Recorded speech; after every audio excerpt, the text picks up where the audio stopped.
আর আজকে এসআইআর মামলার শুনানি ছিল। সেই মামলার শুনানিতেও পশ্চিমবঙ্গে প্রথম দফার ভোটের প্রসঙ্গ ওঠে। মাননীয় বিচারপতি জয়মাল্য বাগচি তিনি মন্তব্য করেন যে গতকাল পশ্চিমবঙ্গের ভোটে কোনো হিংসাত্মক ঘটনা ঘটেনি। আমরা দেখেছি রাজায় রাজায় যুদ্ধ হয় আর উলু খাগড়ার প্রাণ যায়। একজন নাগরিক হিসেবে ভোটের হার দেখে আমি খুব খুশি। মানুষ ভোট দিলে গণতন্ত্র মজবুত হয়। প্রতিক্রিয়া প্রধান বিচারপতি সূর্যকান্তর। ভোটের এই হার ঐতিহাসিক। কয়েকটি ঘটনা ছাড়া বড় কোনো ঘটনা ঘটেনি। সুপ্রিম কোর্টে এসআইআর শুনানিতে প্রতিক্রিয়া দিয়েছেন সলিসিটর জেনারেল তুষার মেহতা। ব্যতিক্রমে নির্বাচনের জন্য নির্বাচন কমিশন সবার প্রশংসা পাচ্ছে। এসআইআর মামলার শুনানিতে মন্তব্য বিচারপতি জয়মাল্য বাগচির। 27 লক্ষের মধ্যে মাত্র 138টি মামলা নিষ্পত্তি হয়েছে, খুবই দুঃখজনক। এই আবেদনগুলির দ্রুত নিষ্পত্তি চাই সওয়াল করেছেন কল্যাণ বন্দ্যোপাধ্যায়। কলকাতা হাইকোর্টের প্রধান বিচারপতিকে জানান কল্যাণ বন্দ্যোপাধ্যায়ের উদ্দেশ্যে এই মন্তব্য করেছেন মাননীয় প্রধান বিচারপতি সূর্যকান্ত। ভোটের ফল বেরোনো পর্যন্ত এই শুনানি স্থগিত রাখা হয়েছে জানিয়ে দিয়েছে সর্বোচ্চ আদালত।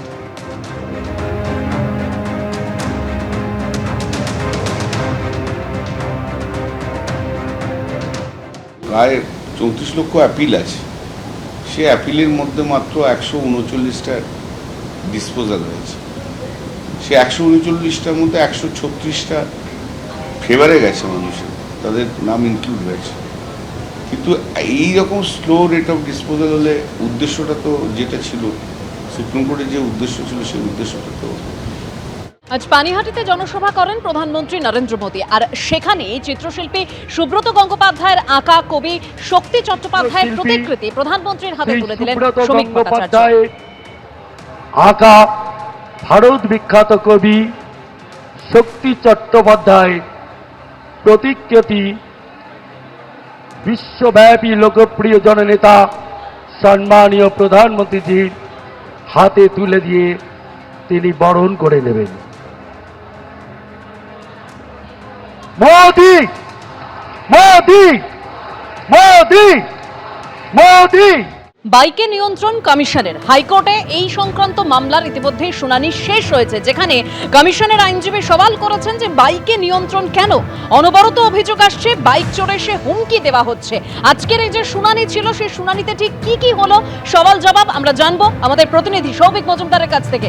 সৌভিক, দেখো, কলকাতা হাইকোর্টের মূলত প্রশ্ন ছিল যে এই যে বাইককে নিয়ন্ত্রণ করা হচ্ছে, এই নিয়ন্ত্রণ করার জন্য কোন আইনি সংস্থান বা কোন আইনের বলে নির্বাচন কমিশন এটা করছে, এটা একটা প্রশ্ন ছিল।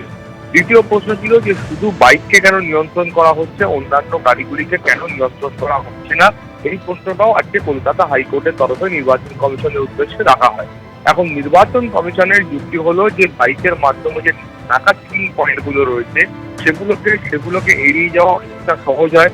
এছাড়াও তাদের বক্তব্য হলো যে নির্বাচন কমিশনের কাছে প্রায় নিয়ম এবং অনবরত এই অভিযোগ আসছে যে বাইকে করে এসে ভোটারদের হুমকি দেওয়া হচ্ছে, বিরোধী প্রার্থীদের বা অন্যান্য প্রার্থীদের যেখানে যারা বিরোধী রয়েছে সেই প্রার্থীদের হুমকি দেওয়া হচ্ছে। ফলে বাইকে চড়ে একাধিক জায়গায় এই ধরনের বাইক বাহিনীর যে চাপাচাপি সেইটা পরিলক্ষিত হচ্ছে এবং সেখানে তারা দেখতে পাচ্ছেন যে এই অভিযোগ একেবারে অনবরত আছে। এছাড়াও তারা অভিযোগ করছেন যে বাইক যিনি চালাচ্ছেন সেটা তো একটা দিক, এবং বাইকের পিছনে যারা বসে থাকছেন সেই দিক থেকেই কিন্তু অপরাধটা বেশি সংগঠিত হচ্ছে।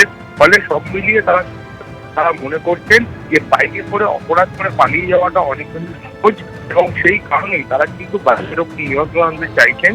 এবং তাদের বক্তব্য হলো যে প্রতিবারই দেখা যায়, এবং এখন থেকে নয় বহুদিন ধরে এটা নিয়ম রয়েছে যে ভোটের 24 ঘন্টা আগে থেকেই বাইক নিয়ন্ত্রণ করা হয়। এবার নির্বাচন কমিশনের তরফ থেকে তারা মনে করেছেন যে সুষ্ঠু এবং অবাধ এবং শান্তিপূর্ণ নির্বাচন করার জন্য এই নিয়মটা আরো আগে থেকে বলবৎ করা প্রয়োজন, এই নিষেধাজ্ঞাটা আগে থেকে বলবৎ করা প্রয়োজন।